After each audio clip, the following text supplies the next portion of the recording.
살아나야 합니다. 두 번째 시간으로 말씀을 나누겠습니다. 질문을 몇 개 드립니다. 지난 한 주 잘 지내셨습니까? 이렇게 네 하셔도 되고 아멘 해도 됩니다. 한 번 더 묻습니다. 한 주간 어떻게 잘 생활하셨나요? 지난주 설교 대략 기억나시죠? 오늘 주보에 간추려서 위에 요약을 했는데요. 지난주 말씀을 기억한다면 한 주의 삶이 여러분 어떠하셨습니까? 지난주 일대지가 뭐였어요? 예수 믿는 사람들은 두 가지 뭐가 있어요? 소욕이 있어요. 그 첫 번째가 뭐죠? 육체의 소욕. 이건 태어나면서 갖게 되는 소욕입니다. 이건 너무 분명해서 나도 알지만 아마 가정의 식구들은 압니다. 우리 아빠의 부족한 것은 뭐지? 어, 나의 부족한 것은 뭐지? 다 알만한 소욕들이 나타납니다. 예수를 믿지 않고 내 인생의 주인으로 영접하지 않은 사람들은 이거 한 가지밖에 없다 그랬죠. 육체의 소욕으로만 인생을 살아갑니다. 육체의 쾌락을 따라 살고 마음이 공허하죠. 그래서 막 신비로움을 쫓아가고 그리고 정말 말도 안 되는 것들을 막 가까이 하고 그것을 탐닉하며 썩어질 것을 따라 살고 짐승을 좋아하고 새를 좋아하고 버러지 동물우상을 좋아한다라고 로마서는 기록합니다. 그리고 사람들과의 관계가 깨집니다. 늘 원수 맺고 다투고 시기 분노 이기심 질투로 가득하죠. 하나 되지 못합니다. 그리고 마지막은 뭐죠? 나 자신과의 관계에도 무너져서 술 아니면 다른 중독되지 않으면 살아갈 수 없는 인생을 살아간다라고 말했습니다. 이게 자기 중심주의, 나만 있는 나쁜 사람을 말합니다. 지난주에 설교할 때 이 말씀 드렸습니다. 사람은 하나님과의 친밀함과 사람과의 사랑의 관계에 있을 때만 마음이 어때요? 평안이 있습니다. 쉽게 말하면 샬롬을 누릴 수 있어요. 하나님하고 사람하고 다 소통에 되어서 열려야 됩니다. 근데 육체의 소욕을 따라 사는 사람은 이것이 안 됩니다. 아무리 힘써도 샬롬 안식을 누릴 수 없습니다. 두 번째 소욕은 뭐였습니까? 네, 성령의 소욕입니다. 성령을 따라 살아가는 삶을 말합니다. 왜 우리가 예수님 믿는다 그랬습니까? 예수 믿어야 육체의 죽음이 없습니다. 영적인 죽음이 없고 영원한 죽음이 우리에게 찾아오지 않습니다. 그리고 한 가지는 예수 믿어야 예수님 우리에게 뭘 부어준다 그랬어요? 성령을 부어주십니다. 질문 한 번 더 할게요. 예수 그리스도를 믿으십니까? 삶의 주인으로 영접하셨습니까? 이에 대한 확실한 답을 가지고 있어야 됩니다. 트랜시스에 다니는 분들이 우리 교회 여러분들 계시잖아요. 파업이어 가지고 또 지난주 화 세 분이 보라 훈련을 받았습니다. 또 파업이 언제 끝날지 모르니까 하루에 두 가지씩 해서 집중적으로 1, 2, 3, 4, 5, 6을 했어요. 근데 내일부터 출근한대요. 화요일 날 마지막 모여야 되는데 지금 시간을 다시 잡아야 됩니다. 두 분은 우리 교회 분이고 한 분은 우리 교회 분의 회사 후배 분이에요. 이름이 성민입니다. 무슨 뜻이겠어요? 거룩한 백성. 그러면 언제부터 예수 믿었다는 거죠? 모태에서 믿었다는 겁니다. 근데 그럼 집사님이겠네요. 제가 물었어요, 처음에. 근데 아니라는 거예요.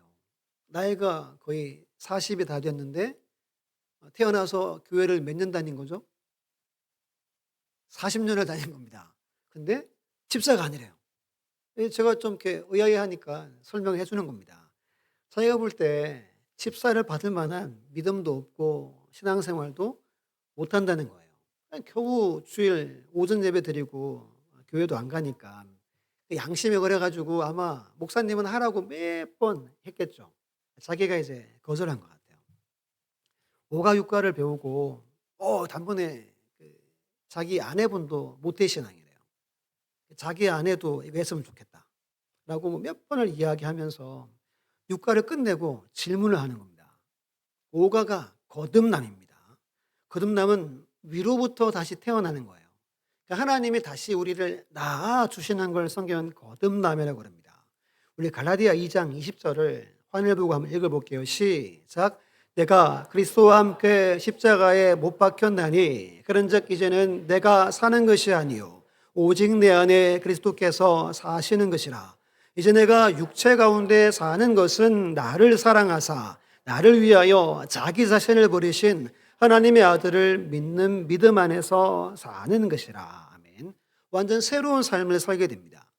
고린도후서 5장 17절에 또 이렇게 말하죠. 그런즉 누구든지 그리스도 안에 있으면 새로운 피조물이라. 이전 것은 지나갔으니 보라. 뭐가 됐어요? 새 것이 되었대요. 이 새 것이 되었다는 말이 영어로 a new creation입니다. 새로운 창조물이라는 뜻입니다. 다시 새롭게 하나님 우리를 창조하는 것이 거듭남이에요. 예수 믿으면 우리는 완전 새로운 존재로 다시 태어납니다. 그리고 육가가 이제 영접하는 거예요. 영접 뭐라고 말씀드렸죠? 삶의 모든 영역을 예수님께 내어드리는 겁니다. 주님이 내게 오셔서 내 안에 계속 사는 게 영접이다 그랬죠? 그분이 다 간섭하는 게 영접이라 그랬습니다. 이렇게 육가를 마쳤습니다. 질문의 요점이 뭐냐 하면 교재를 한번 보여주시면 잘 보입니까? 거듭남은 사상이 변하는 것이나 삶의 태도가 바뀌는 정도가 아닙니다. 이 두 번째 줄이 걸리는 거예요. 거듭남은 뭐가 바뀌는 거래요? 누구 존재가? 내 존재가 바뀌는 거래요. 자기는 예수님도 믿고 천국 확신도 있고 다 해요. 다. 그런데 내 존재가 바뀐 거는 못 믿겠다는 겁니다. 왜 그래요? 내가 나를 보니까 이거 영 아닌 거예요. 내 삶은 그렇지 않은 거예요. 아니 어떻게 내 생각 좀 바뀔 수 있어요. 내 존재가 바뀐 건 목사님 저는 이거 이해 못하겠습니다. 저는 이거 안 믿어진다는 거예요. 아마 여러분 중에도 많은 분들이 이분처럼 고민하고 새로운 창조물이라고 성경은 말하는데 다른 분들의 이야기지라고 여기는 분들이 아마도 많을 겁니다. 왜 그런지를 오늘 말씀드리고 그러면 내가 거듭났으면 내가 어떻게 살아가야 하는지에 대해서 오늘 이야기는 이 8과의 마지막 부분을 인용해서 제가 설교를 드립니다. 제가 뭐라고 했겠어요? 그 성도님에게. 여러분 예수님 믿고 말씀 다 믿어줘요. 천국의 확신도 있어요. 그럼 한 가지 뭐죠? 아직 영적으로 어린아이인 겁니다. 어린아이는 잘 모르죠. 아무리 설명해도 어린아이는 깨닫지 못합니다. 그래서 그건 40년이 중요한 게 아니라 교회를 40년 다녔지만 아직도 태어난 상태에 머물러 있어서 그렇다라고 설명을 드렸습니다. 오늘은 3번, 4번을 함께 나눌게요. 우리 3번 함께 같이 읽어보겠습니다. 시작. 영적 아비를 소망하라. 한 번 더 있습니다. 시작. 영적 아비를 소망하라. 한 번 더 크게 했습니다. 시작. 영적 아비를 소망하라. 제가 3번 읽은 건 이 문장을 꼭 기억했으면 좋겠습니다. 예수 믿는 모든 영혼들은 영적 아비가 되기를 소망하는 것이 매우 중요합니다. 우리 말씀을 고린도전서 3장을 찾아볼게요. 3장을 그대로 펴두시고 13장을 이따 볼 겁니다. 고전 3장 1절로 3절.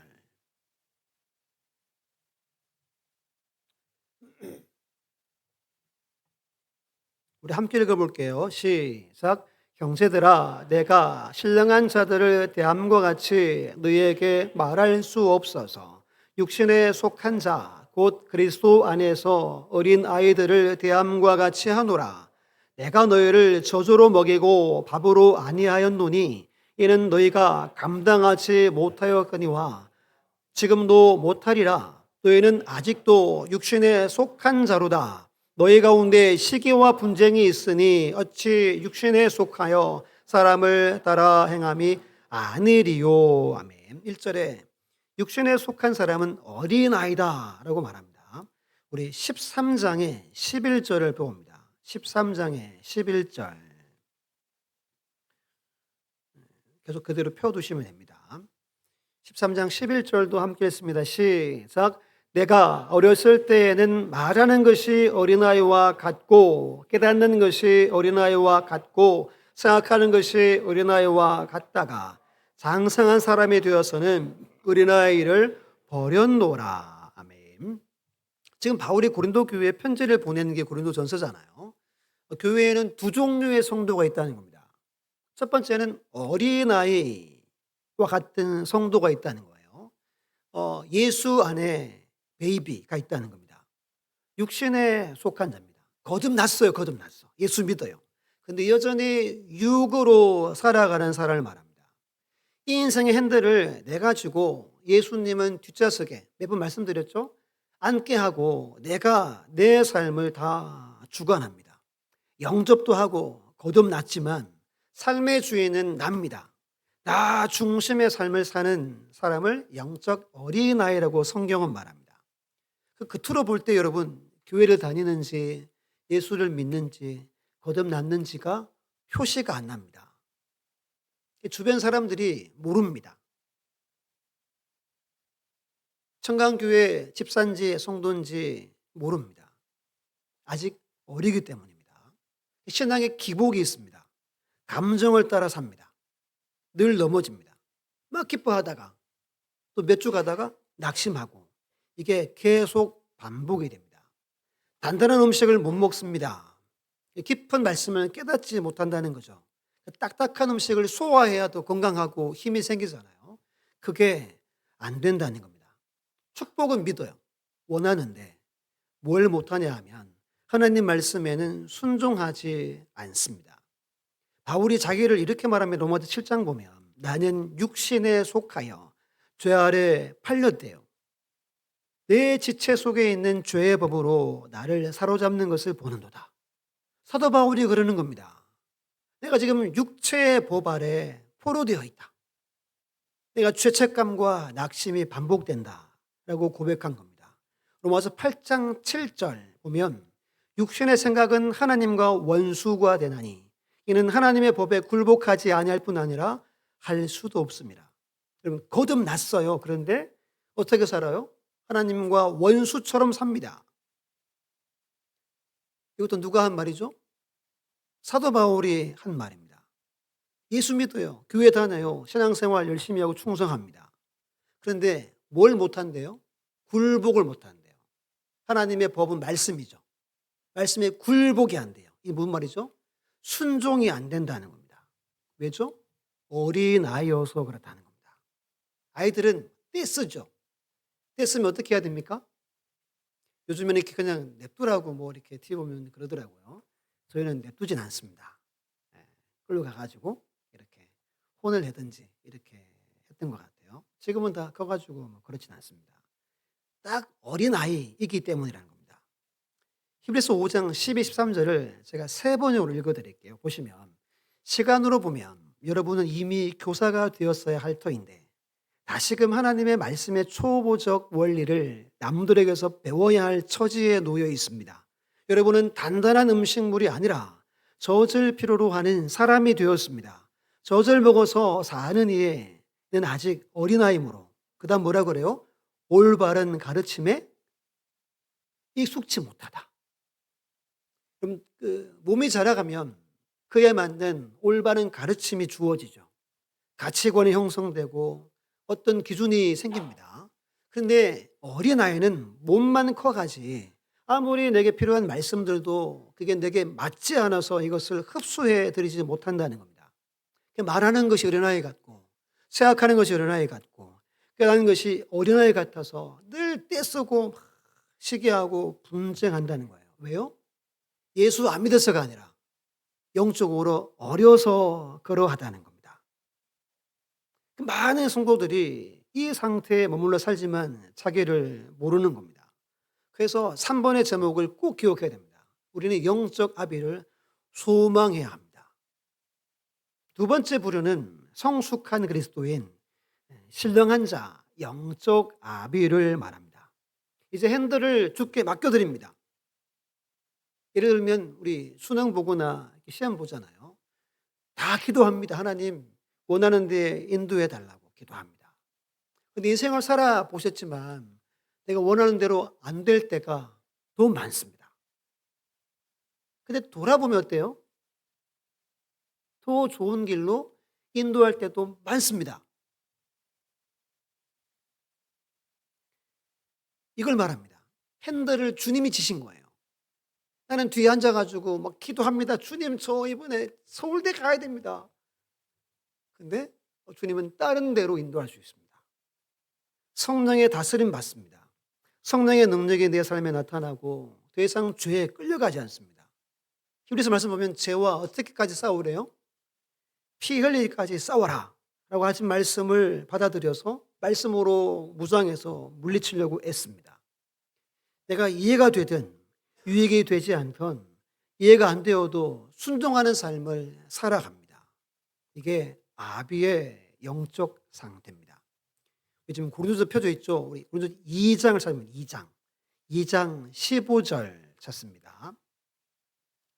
그리고 본문 에베소 4장으로 갑니다.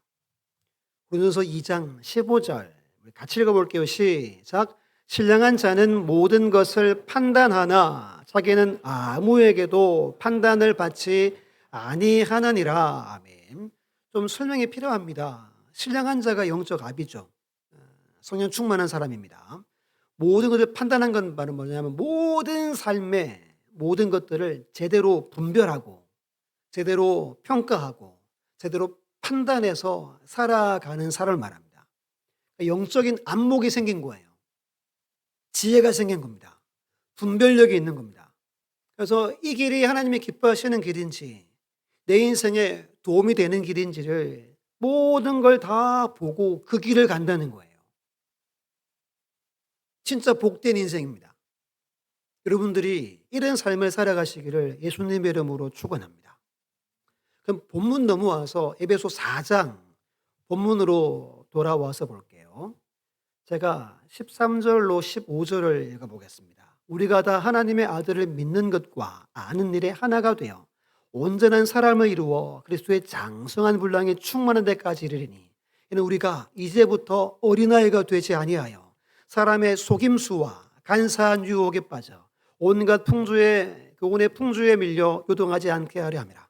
오직 사랑 안에서 참된 것을 하여 범서에 그에까지 자랄지라. 그는 머리니 곧 그리스도라 말합니다. 여기서 왜 장성한 분량이 이루어야 됨을 14, 15절에 설명해 줍니다. 왜 아비가 돼야 되냐? 첫 번째는 사람의 속임수와 간사한 유혹에 빠지지 않기 위해서입니다. 아이들은 순수하죠. 그래서 조금만 이렇게 이야기하면 다 넘어옵니다. 요즘은 철저히 가르쳐가지고 모르는 사람은 어떻게 해요? 절대 안 따라가죠. 그런데 몇십 년 전만 해도 어땠어요? 사탕 하나 던져도 뭐 5만 대 다. 저도 막 그랬던 것 같아요. 크면은 그렇지 않다는 겁니다. 그 다음 온갖 교훈의 풍조에 흔들리거나 이리저리 밀려가지 않습니다. 지금쯤이면 이렇게 갈대가 나오나요? 갈대가 어때요? 바람 불면 막 휘날리죠. 그걸 말합니다. 늘 쏟고 넘어지고 늘 불안과 초조, 염려, 근심, 걱정에 매여 산다는 겁니다. 근데 아비가 되면 그러하지 않다는 겁니다. 마지막에 보면 15절에 이런 말 있죠. 오직 사랑으로 참된 것을 한다는 말은 참된 진리를 말한다는 뜻입니다. 늘 말하는 것이 진리, 참만 말하고 그리고 모든 일의 머리 대신 예수님을 닮아간다는 뜻입니다. 우리가 이런 삶을 살아가야 하잖아요. 영적인 아비를 소망하며 살아야 합니다. 그래서 5장 14절 말씀 화면 보시면 단단한 음식은 장성한 자의 것이니 그들은 지각을 사용함으로 연단을 받아 선악을 분별하는 자들이니라. 이 지각을 다른 번역으로는 세련된 지각이라 그래요. 이걸 영어 성경 보면 이렇습니다. 센시스 엑서사이즈입니다. 운동 감각이에요. 질문 드릴게요. 남성분들에게 질문 드립니다. 메시가 축구 잘합니까? 호날두가 잘합니까? 많이 갈리죠. 제가 볼 때는 메시가 좀 더 잘하는 것 같아요. 왼발로 드리블하면 못 막습니다. 그 국가대표들이 게임을 몇 번 뛴 선수들이 말하는데 절대 못 막겠대요. 발도 못 댄대요. 차면은 거의 들어갑니다. 그걸 말합니다. 이런 영적인 감각이 생긴다는 거예요. 이게 선인지 악인지를 단번에 구별할 수 있는 힘이 생긴다는 거예요. 그런데 어떻게 되냐? 단단한 음식을 먹을 때 가능하다는 겁니다. 딱딱한 말씀을 내가 소화할 수 있는 어른이 되어야 할 수 있다는 뜻입니다. 그러다 2장 20절 앞에 읽었던 것처럼 이제 내가 사는 게 아니에요. 내 안에 누가 사는 거죠? 예수로 사는 겁니다. 빌립보 4장 13절 말씀 우리 같이 읽어볼게요. 시작. 내게 능력 주시는 자 안에서 내가 모든 것을 할 수 있느니라. 아멘. 하나님의 능력으로 산다는 뜻입니다. 주의 주시는 힘으로 우리는 살아갑니다. 사랑하는 여러분, 오늘 새롭게 우리는 결단해야 돼요. 더 이상 나는 어린아이처럼 살지 않고 영적 아비, 성숙한 그리스도로 생활하기를 원합니다. 라고 소망하셔야 합니다. 이게 중요한 것 같아요. 소망하면 주님이 아시죠? 내 안에 있는 성령님이 우리를 이끌어 가십니다. 장성한 분량에 올려놓으십니다. 훈련을 제가 계획한 게 없습니다. 경민이도 그랬고 이번에 뭐란지 아세요? 파업해가지고 한 거예요. 파업해서 시간이 나가지고 저랑 한 3시간, 4시간 훈련한 겁니다. 저도 피곤합니다. 말아야 되죠. 근데 기쁘고 좋아요. 왜냐하면 3명이 하잖아요. 너무 잘 받아들여요. 좋고 깨닫고 야 이거 우리 집사람 해야 될 것 같은데 이렇게 이야기를 다 합니다. 주의 말씀이기 때문인 거죠. 장성하기 위해 내가 잘하길 원한다는 소망을 가져야 됩니다. 한국교회가 이게 제일 부족한 모습이 아닌가 생각이 됩니다. 우리 교회 모두가 영적 아비가 된다면 야 이건 놀라운 교회, 천국 같은 교회가 되는 거예요. 그것을 소망하시기를 예수님의 이름으로 축원합니다.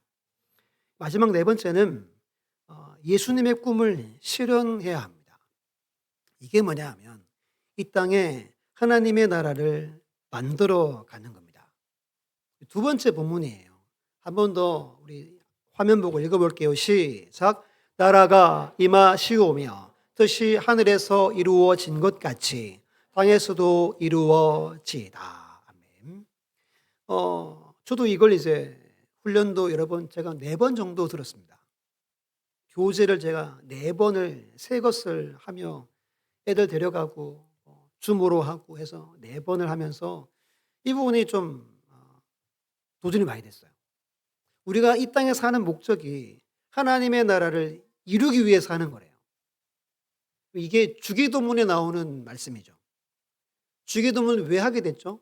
제 아들이 요즘 제가 기도를 못 하겠어요. 어떻게 기도합니까? 라고 물어봅니다.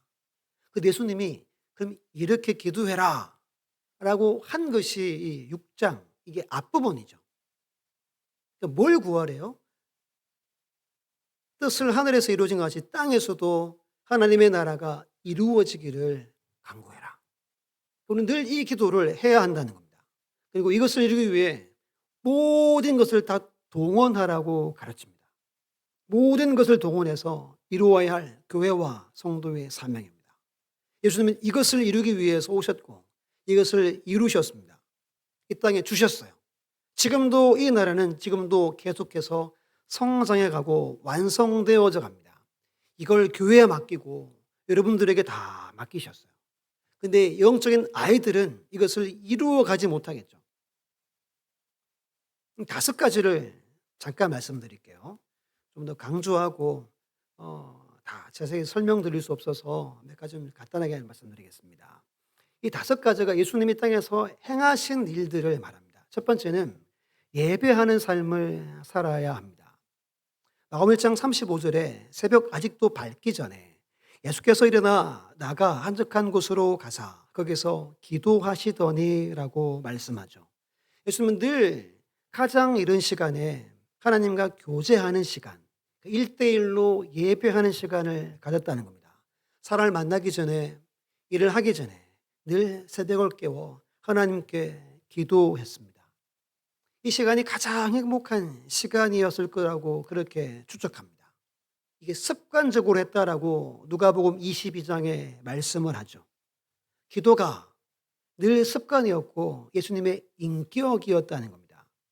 이게 여러분 예배를 말합니다. 우리도 지금 예배드리죠. 지금 주일 예배나 수요 예배는 공예배라 그럽니다. 함께 모여 함께 예배드리는 예배를 말합니다. 공예배가 참 중요합니다. 공예배에 같은 하나님을 만납니다. 같은 말씀을 주신 하나님을 우리가 그 메시지를 듣습니다. 그 메시지에 순종하며 나갈 때 내가 살겠습니다 의지로 결단할 때 하나님의 역사가 교회의 이 역사 되어지는 겁니다. 나아가 그 은혜가 우리 가정에 전달됩니다. 주의 은혜가 흘러 넘쳐가게 됩니다. 예배는 말씀드린 적 있지만 예배는 하나님께 우리를 드리는 시간입니다. 내 몸을 드리죠. 지금 몸이 왔잖아요. 내 마음을 드립니다. 우리 찬양하고 성가대 찬양하고 그리고 경배하고 손들고 찬양하고 모든 걸 드립니다. 그럼 하나님이 이걸 받으신다 그랬죠. 받으시고 은혜를 부으시고 성령을 부어주셔서 우리를 거룩하게 하시고 또다시 우리를 새롭게 합니다. 잘 안 느끼지잖아요. 솔직히 그렇잖아요. 그런데 예배 시간에 우리를 새롭게 합니다. 또 한 주간을 영적으로 버티고 달려갈 수 있는 힘을 공급받는 겁니다. 또 헌금을 드리죠. 11조를 드리고 예물을 주께 드립니다. 감사를 마음으로 표현합니다. 그 예배에는 반드시 헌금이 있어야 한다라고 가르치죠. 헌금은 씨앗과 같습니다. 바울은 말하잖아요. 많이 심는 자는 많이 거두고 적게 심는 자는 적게 거둔다라고 말합니다. 왜 11조를 합니까? 나중에 좀 더 말씀드리게 11조는 여러분 구약에 세 가지가 있어요.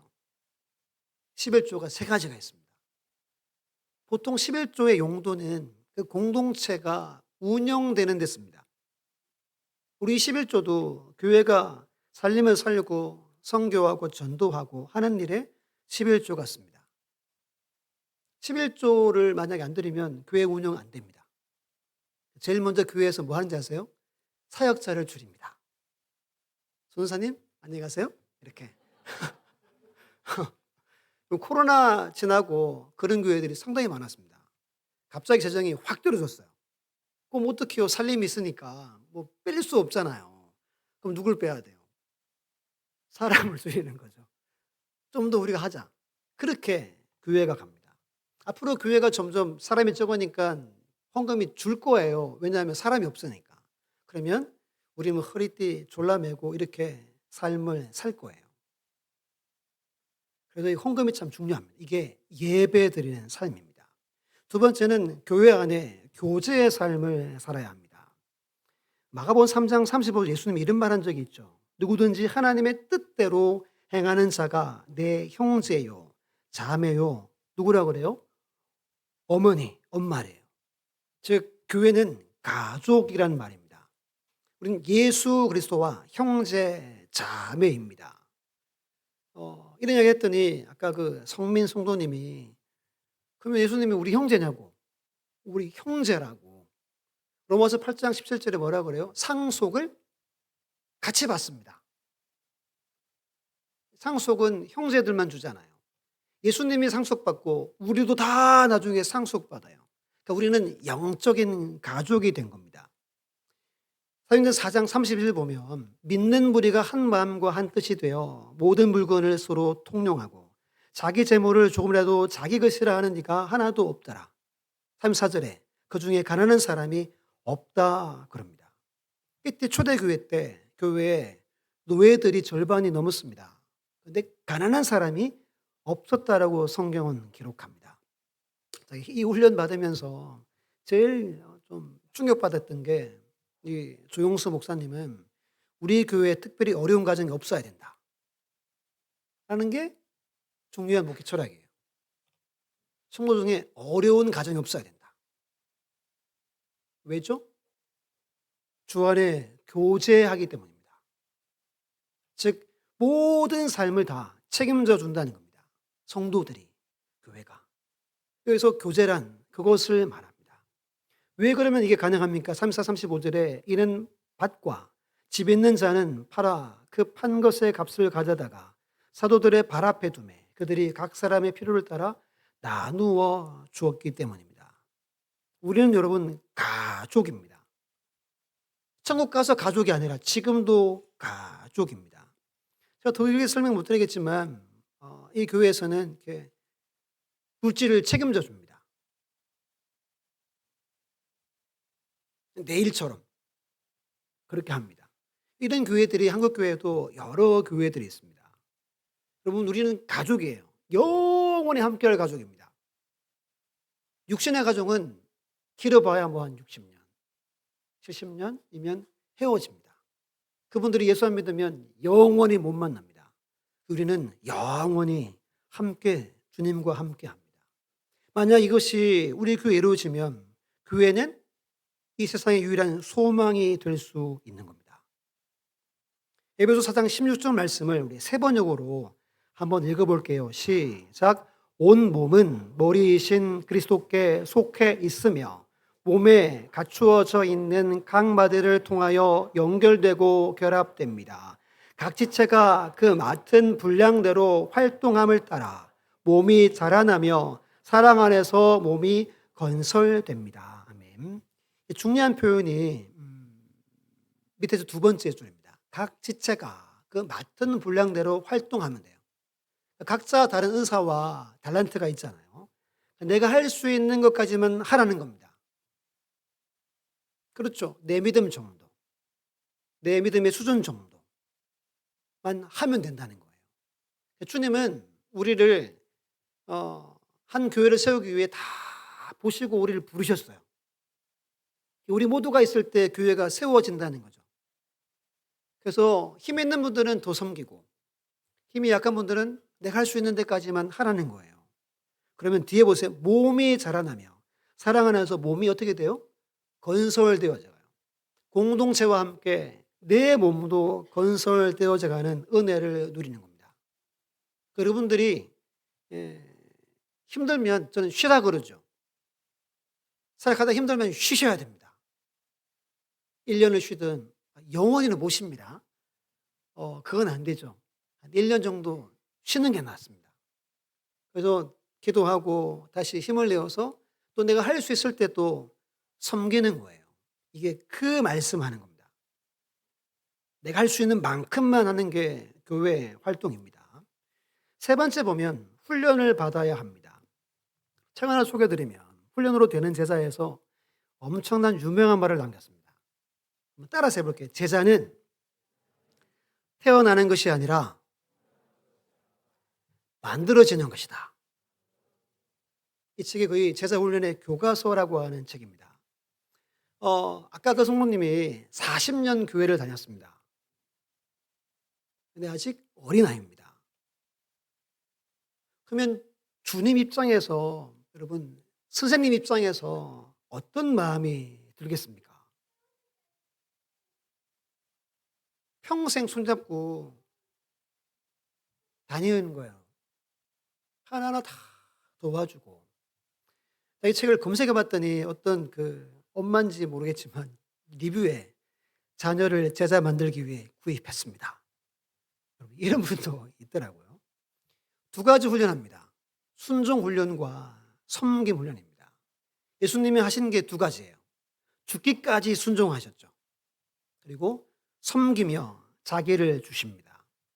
이 두 가지 훈련할 때 여러분들 영성이 자라가게 됩니다. 순종 훈련과 섬김 훈련입니다. 네 번째는 섬기고 주는 삶을 살아야 합니다. 예수님은 섬기고 주러 이 땅에 오셨죠. 여러분도 섬기고 주라고 우리를 불러주셨습니다. 우리 마가복음 10장 45절 말씀을 함께 읽어볼게요. 시작. 인자가 온 것은 섬김을 받으려 함이 아니라 도리어 섬기려 하고 자기 목숨을 많은 사람의 대속물로 주려 함이니라. 아멘. 예수님은 이 땅에 자기를 섬기러, 이 땅을 섬기러.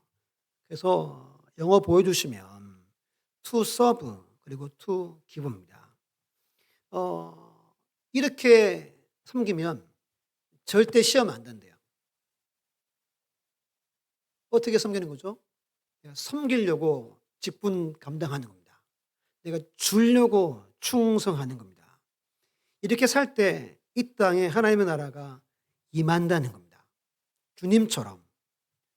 마태복음 23장 11절에 너희 중에 큰 자는 너희를 섬기는 자가 되어야 하리라.